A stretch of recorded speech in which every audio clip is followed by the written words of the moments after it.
Welcome to my first vlog. So, what I'd like to discuss today is something that a lot of people have suggested I talk about.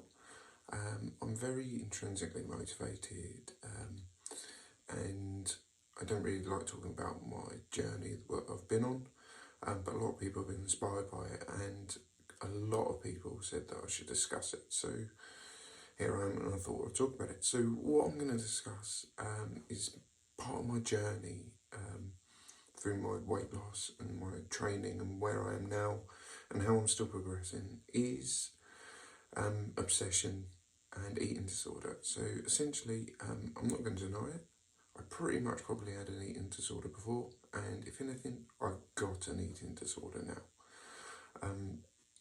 What that means is I'm very over focused on what I eat, how I eat, and we'll come on to that in a minute. So, a little bit about me. So, pretty much all my life I've been a really big guy. I mean, really big. Probably sitting around about 24 stone for most of it, most of my 20s. At one point I even thought actually I'm going up pretty much a stone a year. And this culminated in sort of 2019 in June. For a little while then I'd been sat at about 175 kilos. I was still quite active. I was still running or slowly jogging occasionally on a treadmill. Still walked quite a bit. I'd walk up a mountain, not easily, slowly dragging up there. I still hill walk, but I was 175 kilograms, so 27.5 stone. It's a hell of a lot of weight I was carrying around with me. I wasn't very healthy. I drank a lot. I ate a lot. High fat foods, high protein foods. Just generally not good for me. Very bad lifestyle, a lot of alcohol. But like I said, although quite active, I battled with this most of my life. The sort of fittest I was previously was when I was 19, 20, wanted to go into the army, and I weighed around sort of 18 stone at that point. But I was quite fit. But that was only a short period of my time. I was boxing, I was running around then. That was short-lived.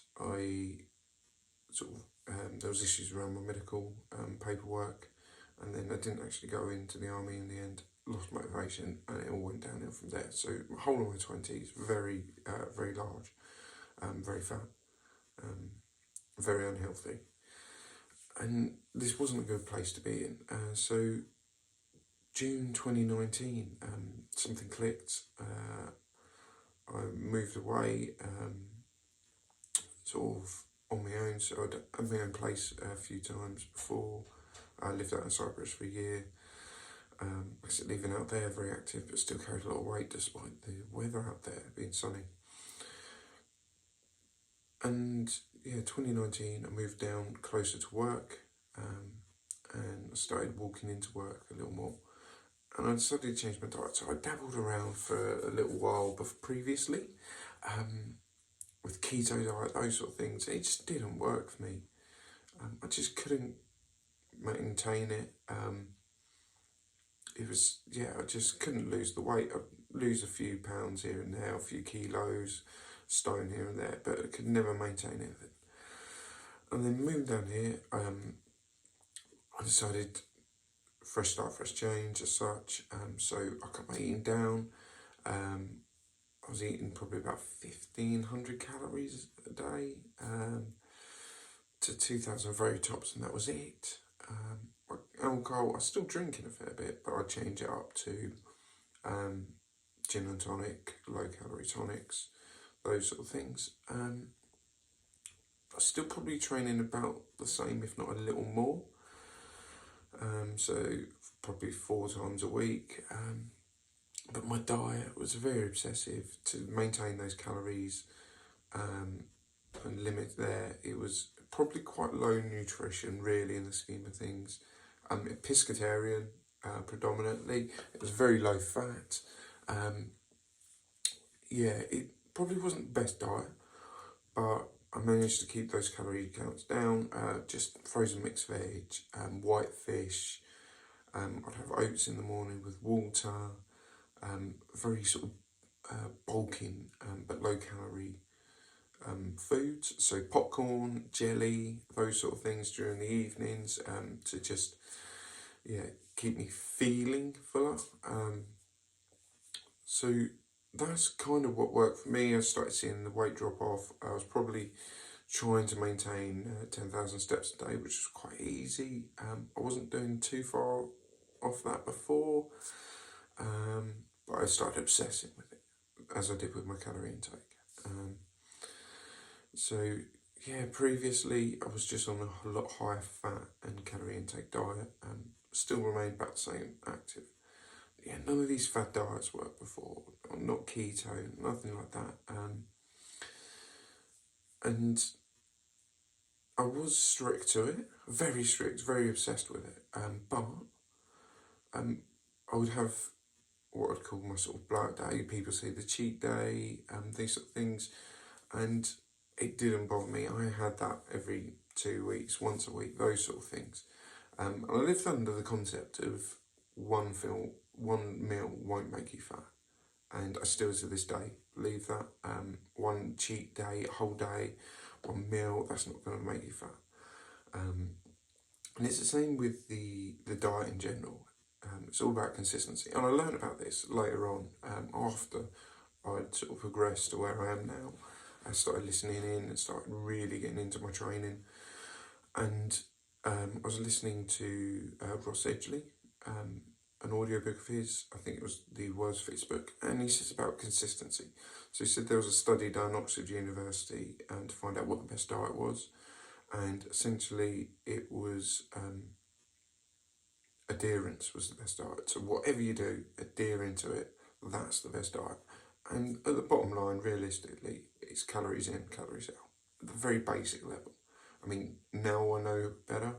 Now I know that you need the micronutrients, the sort of balanced intake.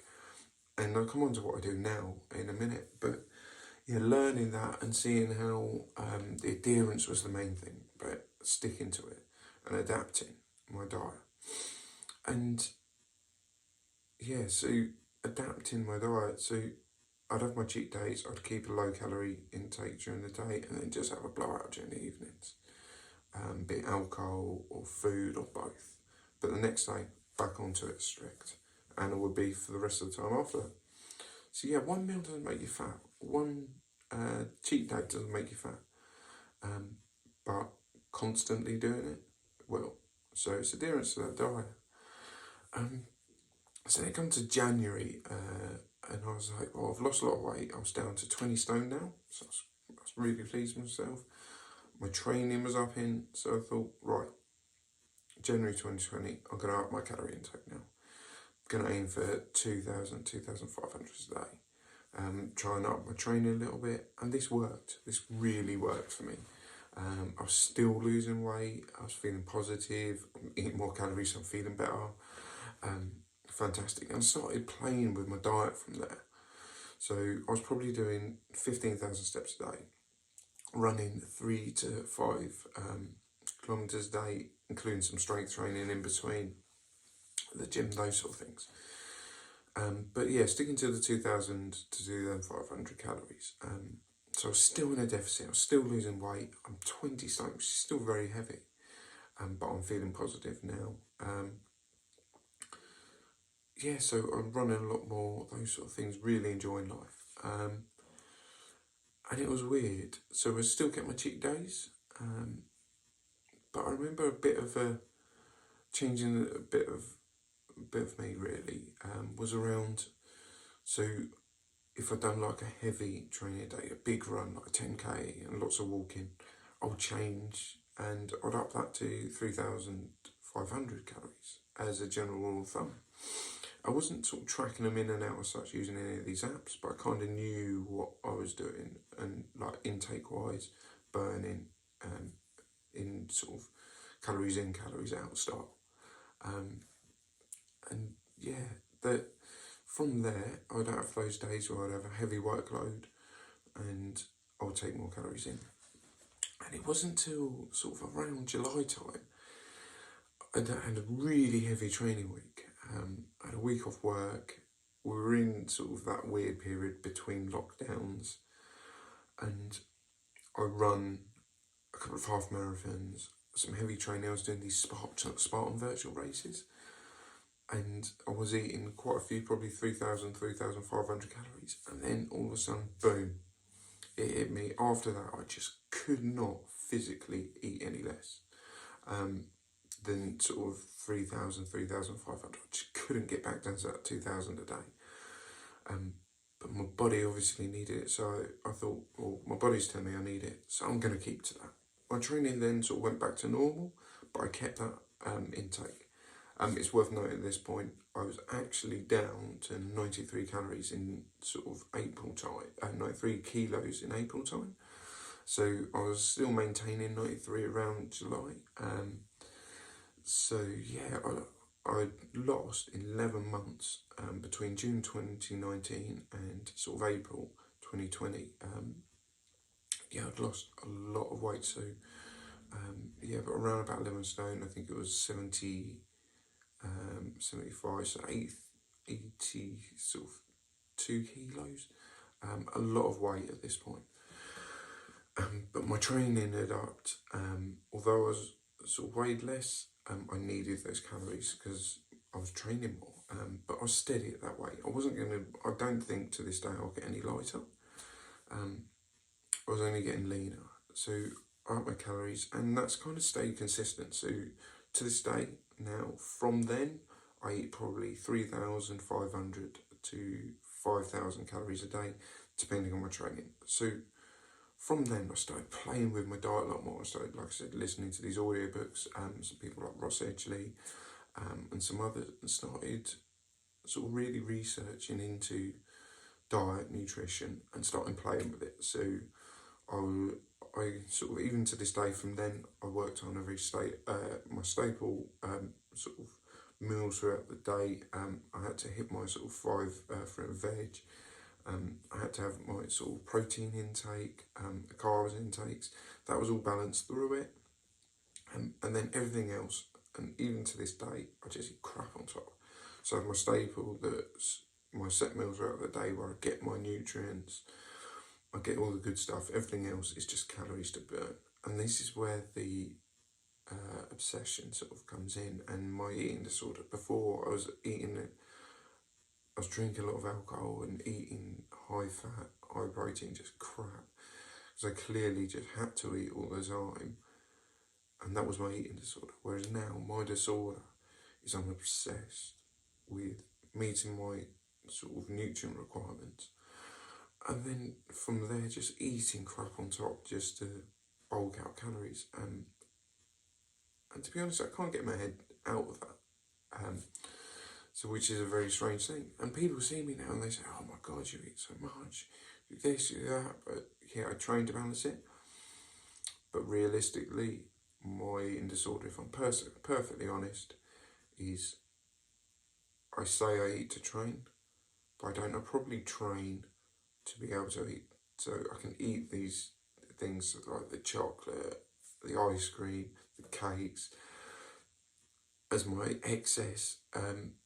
I train so I can do that. That's my disorder. That's my eating disorder. So is it healthy mentally? No. Is it healthy physically? Probably better than I was, but it's still not ideal because I'm still eating rubbish, which isn't good. So I eat my good food, but I'm also eating the rubbish on top. Yeah, so I mean, in between then, I've got I know how to fuel my body. I've played with it a little bit, which I kind of enjoyed. So, which yet again, there's a bit obsessive bit with my eating disorder. So I spent a couple of days eating just sweets, crisps, crap like that, and then went for a fast-paced half marathon. That was an interesting experiment because I found that I had the energy, but mentally I couldn't do it, which was very interesting because I thought it would be the other way around, that I'd have the sugar high, but I couldn't physically do it because I was drained. But no, it was the other way around. I had the energy in my body, but mentally I was just drained from the crap food. That was a good and interesting experiment to sort of find that out, and it shows the negative effects of the sort of rubbish food in my diet. Vegan for a month, I found that relatively easy actually. Not something I kind of want to maintain because I do enjoy a lot of sort of eggs, meats and that, so I'm not going to sort of do that again, but I found it very easy. It's not something, a lifestyle I'll probably keep, but I might actually, don't say that, I might do it again, but it's not something I'll probably follow. That was inspired by Rich Roll and David Clark, both ultra runners, or David Clark done the Badwater and Leadville 100 in America. He lost a lot of weight, the same as Rich Roll, through sort of plant-based diets. But yeah, I don't think I'll do it again as a little challenge, but it's not a lifestyle for me personally. And yeah, a few other sort of eating experiments around that to, entertain myself really. Yeah, it's very, very interesting. But like I said, at the end of the day, I've got an eating disorder. Before it was just eating crap and doing it all the time and just eating so much that I've just become really fat. And if I'm blunt with it, that's what it was. Just my eating disorder now, I've changed for a healthier lifestyle. Weighing less, but I still have that eating disorder. I've just changed what it is. I obsess over calorie intake now. I obsess over getting those nutrients, those key sort of macro nutrient intake, and then just maintaining the calories beyond that, which isn't good because I just eat the crap. Although I like it and that's what I want, and people envy it, it's not good for me. It's still an eating disorder at the end of the day. So I've kind of accepted I'll always have that, an eating disorder, but I've changed it for the better lifestyle for myself. So I think my message to everyone out there is, yeah, consistency, that's the way to weight loss. If you're likely to have an eating disorder, I think it's, like I have, it's accepting that, but changing it for the better. So yeah, this is my first vlog. I'm probably going to do a few more. I want to talk about my first race that I done. I managed to get one in before sort of another lockdown. What I want to do in the future with racing, my challenges, my training. I want to talk about how I train and what I do now. My running every day. So I run every day at the moment. So I'll talk about that another time. Some of the equipment. I'll probably talk about dieting there again, tied into my training side of things. But I want to start off with what was quite close to my heart, and hard to talk about really, being my eating disorder and how I've adapted that for the better for me. And hopefully it may be something that others can take away and learn about and sort of, change their lives from as well. But I think the key message is that, this worked for me, it might not work for you. You may be able to sort of kick that eating disorder yourself and sort of change your life separately.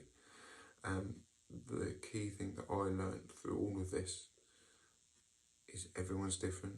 You can't just follow a fixed diet. I couldn't. You have to adapt it for yourself. So yeah, the low calorie intake, but I adapted. I didn't follow one of these Cambridge diets or anything like that, or Atkins. I knew I had to eat low calories, but I knew I like to eat a lot. So I adapted it with filling foods like the popcorn, like the jellies, so things to sort of, mentally change my mindset. So yeah, it worked for me. It might not for you, but this is how I done it. Hopefully you can take bits away from it that might work for you, and sort of change who you are as well. So thank you very much for listening.